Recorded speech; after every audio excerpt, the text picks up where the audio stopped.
देखेंगे Instagram, Facebook, YouTube, कुल मिलाकर करोड़ से भी ज्यादा संख्या में इनके फॉलोअर्स हैं। और सबसे ज्यादा संख्या जानते हैं किसकी है? महिलाओं की, जो इन्हें सुनने आती हैं, इनकी बातों को, इनकी कथा को।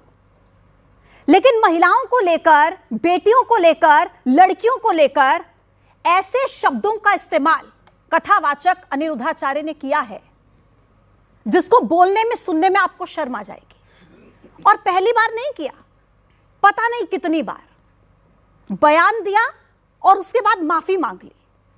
लेकिन क्या उनकी माफी काफी है? यह आप तय कीजिएगा, पहले उनके बयान को सुनने के बाद और उसके बाद जिस लहजे में, जिस तरीके से उन्होंने माफी मांगी है, यह सुनकर आप तय कीजिएगा कि क्या हर बार गलती कर दो और उसके बाद माफी मांग लो और वो भी इस तरीके से, तो क्या वो माफी काफी हो जाएगी? पहले सुनिए आप उनका बयान। जब लड़की 14 साल की होगी और 14 साल की कोई लड़की आपके घर दुल्हन बन के आ जाएगी तो उस समय तो वो बच्ची होगी, आप उस परिवार को अपना मान लेगी। लड़कियां लाते हैं 25 साल की, अब 25 साल की लड़की की होती है, वो 25 साल की जब तक आती है तो पूरी जवान होके आती है। जवानी कहीं ना कहीं तो वो, उसकी जवानी फिसल जाएगी या बच्चों का विवाह जल्दी हो जाता था। टाइम पे देख लेना, लोग फिर जल्दी शादियां करना शुरू कर देंगे। इसलिए लड़की हो या लड़का, दोनों को पहले तो चरित्रवान होना चाहिए। और ये बात कुछ लड़कियों के लिए है, कुछ लोगों के लिए है। उसमें से कुछ शब्द आप हटा देंगे तो बात खराब लगेगी, बुरी लगेगी। लेकिन कोई बात बुरी लगी हो, यदि आधी बात सुन के भी आपका दिल दुखा हो, उसके लिए मैं क्षमा प्रार्थी हूँ।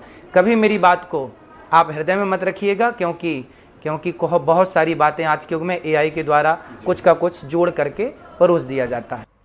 यत्र नार्यस्तु पूज्यन्ते रमन्ते तत्र देवता।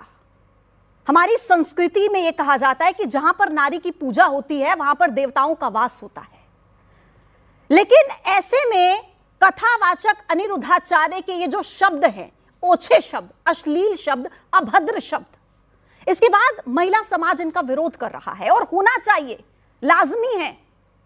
किसने आपको हक दिया लड़कियों को, महिलाओं को कैरेक्टर सर्टिफिकेट बांटने का? व्यासपीठ की गद्दी पर बैठकर अगर आप इन शब्दों का इस्तेमाल करते हैं तो विरोध होना लाजमी है। आज इसी मुद्दे पर होगी चर्चा। मेरे साथ इस वक्त खास मेहमानों का पैनल मौजूद है। सबसे पहले आपका परिचय करा देती हूं। प्रियंका राणा जी, सामाजिक कार्यकर्ता, हमारे साथ चर्चा में है। मीनल पाठक, हेल्थ एंड वेलनेस एक्सपर्ट, इस वक्त हमारे साथ चर्चा में शामिल हैं। आचार्य शैलेश तिवारी जी, वैदिक तंत्र गुरु, इस वक्त हमारे साथ चर्चा का हिस्सा है। राकेश चतुर्वेदी जी,